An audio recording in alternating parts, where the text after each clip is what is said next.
La semaine de la grande famille Europe 1 et on est toujours avec la reine Catherine Ney, signature Europe 1. Écoutez chaque vendredi 8h40 dans Europe 1 matin. Et alors je suis très heureux d'accueillir ce matin enfin ici une philosophe, auteure, conférencière, ancienne chasseuse de tête qui publie aujourd'hui un livre passionnant, un véritable guide pour nous aider à argumenter avec un peu de nuance. Bonjour Julia de Funès. Merci de m'inviter. Merci beaucoup d'être là. Est-ce que vous avez déjà rencontré Catherine Ney? Non, mais je l'écoute régulièrement et je l'écoute très attentivement et avec admiration. Donc je suis très contente d'être à côté d'elle ce matin. Moi, je suis très contente d'être à côté de Julia. Voilà. Tout va bien alors. D'autant que Julia de Funès, vous êtes chroniqueuse à l'Express, le journal où vous avez débuté Catherine Ney. C'était Jean-Jacques Schreiber, vous nous l'avez dit, qui vous avait embauché. Il voulait des femmes au service politique à l'époque. On a dit que c'était François Giraud, mais c'était lui qui voulait. Parce que d'abord, il avait une adoration pour sa mère et ses sœurs étaient des journalistes. Brigitte Gros, Christiane Collange étaient des personnalités importantes du journal. Et il trouvait que pour les politiques, les femmes, c'était je vais laisser la parole à Julia, mais il trouvait que les femmes, pour voir les politiques, et alors qu'il demandait un journalisme nouveau qui était le News Magazine, c'était d'écrire un homme, son caractère, sa psychologie, que les hommes étaient plus enclins à se dévoiler, à dire des choses aux femmes où on comprenait mieux la mécanique profonde. Et c'était lui qui avait voulu. Vous êtes d'accord avec ça, Julia de Funès? Écoutez, moi, l'Express, oui, j'étais pas... on n'est pas dans la même époque, on n'est pas au même moment, mais je m'y trouve tellement libre. C'est-à-dire que c'est un des rares journaux où je trouve qu'il n'y a pas de dogmatisme, ni de gauche, ni de droite. C'est vraiment le privilège de la rationalité le plus possible. Moi, socialement, je suis plutôt à gauche, économiquement, je suis plutôt à droite. Et je n'ai jamais, il me laisse un ton, une liberté totale.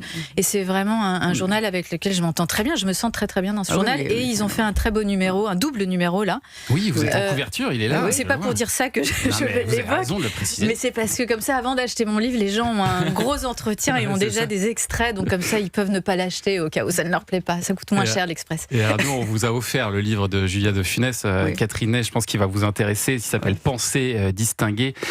Vous qui participez régulièrement à des émissions de débat, je pense vraiment que ça va vous intéresser parce que vous expliquez, Julia de Funès, qu'il faut apprendre à séparer le combat et le débat. Et aujourd'hui, c'est vrai qu'on a tendance un peu à disqualifier l'autre plutôt qu'à chercher à discuter avec lui. Voilà, tout ça, ce sont des distinctions, mais le but du livre, c'est vraiment sous forme de roman épistolaire, parce que je le voulais très accessible, très simple. C'est difficile aujourd'hui pour les gens, et je les comprends très bien, de lire des livres de philo. Donc là, on peut piocher au gré d'une lettre une distinction qui nous intéresse. C'est très simple, très accessible, pas simpliste, je l'espère, mais simple. Et le but, c'est donner le plus de justesse possible dans les mots pour avoir le plus de rigueur possible dans la pensée et le plus de force dans la parole. Parce que souvent, le but, c'est toujours la liberté dans mes livres. Et là, la liberté de parole, la liberté de penser, c'est pas dire ce qu'on veut quand on veut, c'est de pouvoir dire ce qu'on veut comme on le souhaite exactement. Et pour ça, il faut un arsenal conceptuel, il faut des outils. La philosophie nous lègue tout ça, mais les gens n'ont pas forcément fait des études de philo, n'ont pas le temps, n'ont pas le goût. Et donc, dans ce livre-là, j'essaye de condenser, de ramasser tout ce que la philosophie m'a légué et de le transmettre le plus simplement possible aux gens pour qu'ils soient armés du point de vue argumentatif. Et donc, vous avez l'impression qu'aujourd'hui, dans les débats que vous pouvez voir, notamment à la télévision ou sur les radios, il y a plus ce souci de la vérité? Alors, c'est vrai que les idéologies supplantent parfois le souci de la vérité et qu'on est plutôt dans de la défense de son appartenance que dans le débat de l'intelligence. Donc, c'est pour ça qu'il faut essayer d'être le plus dans de la réflexion morale, mais c'est pas de la moralisation. Vous voyez, encore une distinction qui est importante parce que sur les réseaux sociaux ou même dans certaines émissions de télévision, on est dans le dogmatisme binaire. On se positionne du côté du bien et on considère que tout le reste est le côté du mal. Mais la réflexion philosophique, la réflexion morale, c'est essayer de voir ce qu'il y a de bien dans le moins bien, ce qu'il y a de moins bien dans le bien, ce qu'il y a de juste dans l'injuste et inversement. Et c'est de parler au niveau des idées et surtout pas de son identité ou de son appartenance. J'imagine que vous ressentez ça parfois, ou ça a dû vous arriver dans les centaines d'heures de débat que vous avez pu faire, Catherine Ney, ce côté où on combat plus qu'on débat. Oui, mais ça fait longtemps que le mauvais pli est pris aujourd'hui, et encore de plus en plus depuis qu'il y a des vraies tensions politiques, et il y a des camps très tranchés, et les passages sont difficiles. On est d'un camp ou on est de l'autre, et il y a et on a même plus l'ouverture d'esprit de s'intéresser oui, c'est très rare. Et là, ce que dit Julia est très intéressant parce que ça ouvre enfin, c'est-à-dire ça nous demande à tous de réfléchir parce qu'on peut tous battre sa coulpe, quoi. Ouais. On finit par être soi-même d'un camp ou de l'autre, tellement l'adversaire est primaire et donc on se prend à l'être aussi. Donc, mais je trouve que le livre est très intéressant parce que je viens de l'ouvrir, mais je vois que la démarche, d'abord ce sont deux femmes. Oui, Oui. ça, Vous avez alors, Deux femmes qui je peux dialoguent dire un mot à là-dessus travers parce des que lettres. justement, c'est la Delphine du livre et parce que pour trouver la forme du livre, Oui. c'était pas simple. Oui. Je voulais pas un essai âpre de philo Ouais. et je suis allée voir les Liaisons dangereuses l'an dernier au Théâtre des Champs-Élysées Oui. et la marquise de Merteuil Oui. était jouée par Delphine Depardieu et que c'est évidemment un hommage que je lui fais dans le livre. Avec un parce anagramme de Delphine Depardieu. Oui, qui- exactement. Voilà. Mais parce que la puissance des femmes, et encore une Oui. fois, ça reprend ce que vous disiez sur Oui. l'Express tout à Oui. l'heure. J'adore les hommes, mais là, je trouve que les femmes prennent de la puissance, qu'on est dans une certaine objectivité, qu'on Oui, place oui, pas oui. forcément Oui, oui. notre ego avant les idées. Et d'ailleurs, ce que je lis, enfin pour l'avoir juste feuilleté, ce qui est intéressant, c'est deux femmes qui s'approchent l'une l'autre avec un peu de méfiance, qui Oui. commencent à parler, et on sent qu'à travers les dialogues, parce qu'au début elles se disent vous, à la fin ce sont des amies, elles disent leur tendresse, parce que tout d'un coup, avec deux côtés Catherine, elle est opposés, forte, hein. Lit, mais à une vitesse. Je suis très impressionné. Ça fait 5 minutes qu'elle l'a dans les mains, elle a déjà mais oui, compris. mais Non, mais parce c'est que, vrai. voilà, Il y a vous une voyez, ça relation change, entre il y a une les femmes. relation qui Oui, s'est mais c'est créée. vrai, vous avez C'est un raison. double. Et on passe de l'inconnu à Voilà. l'amitié Ouais. et à la Et compréhension. plus que de l'amitié, voilà, Oui. une vraie relation intense. Mais avec, en n'étant pas d'accord forcément. Exactement. Voilà, Et c'est c'est ça. ça l'amitié. Au fait. Voilà, exactement. Voilà. Et donc Voilà. c'est à la fois un roman, bien sûr, il y a cette histoire entre deux femmes, et puis évidemment un guide d'hygiène intellectuelle. Et vous savez, sur cette idée progressive, on passe d'une relation banale à une relation plus intense. Il y a encore une distinction que je trouve salutaire, et souvent dans les milieux professionnels, on tutoie immédiatement les gens. Vous voyez, Oui, ça ça se c'est de fait la beaucoup dans le journalisme, familiarité, ouais. c'est une Oui. commodité facile, mais qui prétend d'ailleurs créer une intimité qu'elle ne garantit en rien, cette familiarité. Oui. Alors que la proximité, c'est pas Oui. la familiarité, elle se construit dans le temps, et la familiarité abrège ce que la proximité construit dans le temps. Donc tout ça pour dire que quand on se fait tutoyer, parfois c'est très sympa, parfois on a un petit gêne en se disant bon, Ouais, c'est trop ça va trop facile, vite. quoi, c'est pas une. Et ben il faut distinguer la familiarité de la proximité. On va continuer à parler de ce livre de Julia de Funès, Pensez distinguer. Vous restez encore un petit peu avec nous, Catherine Ney. On adore quand vous êtes là. Ça vous dérange pas? Si vous me demandez comme ça. J'ai encore beaucoup de questions sur votre livre, Julia de Oui. Funès. J'aimerais notamment qu'on parle d'un mot qui est très tendance et qui a un peu surtout tendance à vous agacer, vous. C'est celui de bienveillance. On revient tout de suite sur Europe 1. Belle matinée à l'écoute d'Europe 1. Vous êtes bien, vous écoutez Culture Média, 10h, 11h30 tous les jours avec Thomas Hill sur Europe 1. Avec Catherine Ney aussi qui est avec nous ce matin, et nous en rejoint Olivier Pouls pour la gastronomie. Salut Olivier. Bonjour les amis. Et Sacha Nokovic pour le sport. Salut Thomas. Ça va bien. Et alors, on a le bonheur d'être toujours avec la philosophe et auteure Julia de Funès pour son livre Pensez distinguer. C'est aux éditions de l'Observatoire. Vraiment un livre à mettre entre toutes les mains tant il est riche, il est intelligent. Et c'est un livre dans lequel vous expliquez, Julia de Funès, que la mesure est perçue à tort comme une faiblesse. Or, c'est au contraire la démesure qui est faible pour vous parce qu'elle dispense de douter. C'est vrai. Elle dispense de nuancer les choses. Oui, ça, j'ai trouvé ça très c'est intéressant. facile la deux-mesure. Il y a plus de force à vouloir se contenir qu'à s'épancher, qu'à se répandre. Donc la mesure, c'est une forme de fermeté intérieure, d'équilibre à tenir pour ne pas verser dans la pente de la démesure, de l'insulte, de la disqualification, de tout ce dont on parlait tout à l'heure. Donc la mesure, c'est pas une faiblesse, c'est pas la modération non plus, parce que vous savez, il y a beaucoup de gens qui disent oui, mais la nuance, c'est de la modération. La modération, c'est tiède, c'est mollasse, si vous voulez, alors que la nuance, elle tranche net, elle voit clair et elle tranche net. Hein, La en modération, elle peut mener à la lâcheté. au pas de vague. Voilà. Vous voyez, Au pas de c'est vague. exactement Oui, ça. oui. On a des exemples Donc dans ça n'empêche l'actualité. pas d'avoir des convictions. La être nuance, mesuré. oui, exactement. Mesurer, nuancer, c'est avoir des avis assez tranchés. Oui, c'est la subtilité, la modération. Ouais. C'est- La modération, c'est plutôt la modeste, mais la nuance, oui, c'est la Oui, subtilité. la nuance, Oui. c'est la subtilité. Vous oui. arrivez à voir aujourd'hui, Catherine Ney, dans le personnel politique, des gens qui peuvent correspondre à Mais à ce c'est-à-dire portrait qu'il y a deux. L'homme politique, il y a quand il parle en public et quand il parle en privé. Ah oui. Donc il y a deux rôles.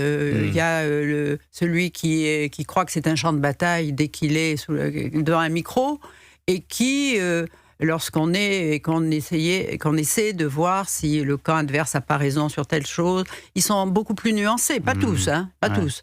Mais et c'est à ce moment-là que on a une vraie conversation, vous voyez, la conversation, c'est-à-dire moi je dis ça, voilà, et ça c'est un bonheur, une vraie conversation où on échange et on n'est pas tout à fait sur la même ligne, mais on concède à l'autre qu'il a peut-être pas tout à fait tort. Et quand on a les mots, vous voyez, quelqu'un avec... moi, j'ai souvent remarqué aussi qu'en politique, il y a des gens qu'on aime et qu'on n'aime pas. Bon, il y a des gens que je n'aimerais jamais, avec qui j'ai pas envie de déjeuner. Mais il y a des gens que, vous voyez, on flaire pas bien comme ça. Et puis on déjeune avec eux. Et alors, quand on dit qu'il ne faut pas que les journalistes déjeunent avec les comment, et si on veut les connaître, c'est là, bon. Et au moment d'un déjeuner, il se passe quelque chose, il y a un échange, un sourire, une flamme, et vous le regardez plus pareil quand vous le connaissez. Et on change d'avis. Et c'est exactement la distinction qu'on peut faire entre la communication, quand les hommes politiques sont en public, ils sont dans de la com, ils sont dans de la communication, ils polissent les mots jusqu'à ce qu'ils ne veulent plus rien dire, ils veulent caresser les oreilles et pas éveiller forcément les esprits. Et c'est la différence qu'on peut faire entre communication et conversation, justement, où là, on va dans le désaccord pour aboutir à une vérité. Anissa. Alors, Julia, concrètement, que faire quand on se retrouve face à une personne presque militante, convaincue de ses opinions, et qui vous reproche à vous d'être trop mesuré, d'être peut-être trop tiède, parce que le reproche qu'on nous fait, c'est tu n'as pas de conviction aujourd'hui dans les conversations actuelles. Si on est mesuré, qu'est-ce qu'on dit à cette personne-là? Moi, je ne trouve pas que la mesure, justement, soit l'absence de conviction. C'est ce qu'on a dit exactement. On reproche toujours ça. Il faudrait que vous me donniez un exemple très clair. Non, mais dans les débats, souvent, quand il y a une personne mesurée qui veut prendre le temps d'écouter, de peser le pour, le contre, face à quelqu'un de très convaincu, souvent, le reproche qu'on fait à cette personne, c'est de ne pas se positionner, justement. Oui, mais alors c'est aussi ça, c'est dans le milieu des médias que vous évoquez cette situation. On n'a pas le temps d'argumenter, on n'a pas le temps de peser le pour et le contre. Il faut des punchlines, il faut des slogans, il faut de l'indignation réflexe, de l'émotion réflexe. Donc malheureusement, le contexte ne permet pas forcément cela. Mais pour s'armer, et c'est ce que je veux faire dans ce livre, c'est que chacun se sente plus fort. Il faut apprendre des petits trucs pour être justement très impactant, très, très vite. Et donc les sortir presque spontanément et voir qu'on a des convictions, en tout cas qu'on a des distinctions, quand bien même on n'a pas le temps de déployer un argument en entier. Olivier Pouls. Oui, il y a cette scène qu'on peut voir aujourd'hui encore sur Internet, je crois, après un débat entre Jacques Chirac et Lionel Jospin, où se sont envoyés des mots d'oiseau assez copieusement. Une fois que les caméras sont coupées, ils discutent, ils disent non mais bon, effectivement, il faut être modéré, mais c'est les militants qui veulent ça. On comprend qu'ils ont joué un jeu pendant une heure. Ils disent les gens n'aiment pas ça. Les gens n'aiment pas, mais les gens n'aiment pas ça. Et en c'est fait, vrai que c'était un débat assez tiède. Moi, je trouve que c'est prendre les gens pour des imbéciles, parce que le grand public, c'est peut-être l'histoire de ma famille et de mon grand-père aussi. Il y a une noblesse dans le populaire, il y a une noblesse du public. Moi, je pense que tout le monde a besoin de moi, la première, d'être meilleure dans mes mots, d'être meilleure dans mes formules. Les gens attendent ça. C'est pas forcément les réseaux sociaux qui leur procurent ça. C'est pas les médias, parce que vous n'êtes pas dans cette temporalité-là. Donc, c'est le rôle d'un philosophe aussi, un petit philosophe intercesseur entre les grands et puis le grand public, d'armer les gens, d'être le plus utile possible. Et oui. Oui, je peux revenir sur ce que vous dites sur le débat, là. C'était en 95 et Lionel Jospin savait qu'il ne pouvait pas être élu en succédant après 14 ans de socialisme avec Mitterrand. Il le savait. Donc il est venu plutôt relax vis-à-vis de Jacques Chirac, qui était forcément gagnant. Alors ils se sont pas vraiment écharpés, mais il savait que alors voilà. En revanche, si Lionel Jospin avait débattu avec Jacques Chirac 7 ans après, alors là, il le détestait, il disait des choses épouvantables sur lui, parce qu'il voulait absolument le faire tomber. Mais là, il n'a pas eu les voix pour s'inscrire au deuxième tour. Et alors, un mot aussi sur votre petite sortie dans votre livre, Julia de Funès, qui m'a amusé sur un mot de l'époque, le mot bienveillance, qu'on utilise beaucoup aujourd'hui. Il faut, c'est vrai, aujourd'hui, en toutes circonstances, être bienveillant. Mais alors, vous dites que la bienveillance, ça peut aussi mener à la complaisance. Voilà, c'est là qu'il y a une distinction. Vous voyez que ce ne sont pas des jeux de mots, c'est pas un raffinement intellectuel, c'est vraiment deux attitudes dans le monde qui sont complètement différentes. Et à force, je suis tout à fait pour la bienveillance, comme tout le monde ici autour de ce plateau, évidemment qu'on n'est pas malveillant. Mais à force de sortir ce mot à toutes les sauces et à tous les menus, la plupart du temps, les gens n'osent plus trop dire ce qu'ils pensent à leurs collaborateurs, à leurs équipes, à leurs amis, de peur de passer pour quelqu'un de négatif, de critique, de méchant. Donc on préfère ne plus rien dire, on rentre dans le non-dit, c'est-à-dire dans la complaisance. Et à ce moment, or, il n'y a rien de plus violent que le non-dit, il n'y a rien de plus violent que la complaisance. Si vous êtes bienveillant envers moi ce matin dans ce plateau, vous allez peut-être me dire, mais votre argument ou votre distinction, je la trouve pas juste, je la trouve pas bien, vous allez me contredire. Et ce sera très bienveillant, parce que vous m'écoutez, respectez, vous m'avez lu, vous respectez ce que je dis, vous me défiez dans mes idées, moi je vais vous défier dans les vôtres, et ensemble on va monter vers des idées plus justes, des idées plus vraies. Depuis Aristote, une idée vraie, c'est quoi ? C'est une idée qui dépasse les contradictions. Donc quand on est dans un souci de bienveillance, on veut ensemble, collectivement, monter vers des idées vraies. Donc il faut oser la contradiction, oser la confrontation. Mais pour ça, il ne faut pas sans cesse confondre la contradiction et l'humiliation, ou la confrontation et le conflit, parce qu'à ce moment-là, on préfère ne plus rien dire et on fait de la bienveillance, de la complaisance. C'est là où ces distinctions distinguées, ces pensées distinguées de Juliette de Funès font du bien. Vous faites aussi la différence entre conservatisme et héritage. Ça, j'ai trouvé ça passionnant. On va en parler dans un instant. Et puis on parlera sport aussi avec Sacha Nokovic. Qu'est-ce que vous avez prévu ce matin, Sacha ? On va être bienveillant un petit peu quand même avec une athlète paralympique au destin extraordinaire. Vous restez avec nous, Catherine, hein ? Elle va rester jusqu'à 11h30, je pense à ce rythme. À tout de suite sur Europe 1.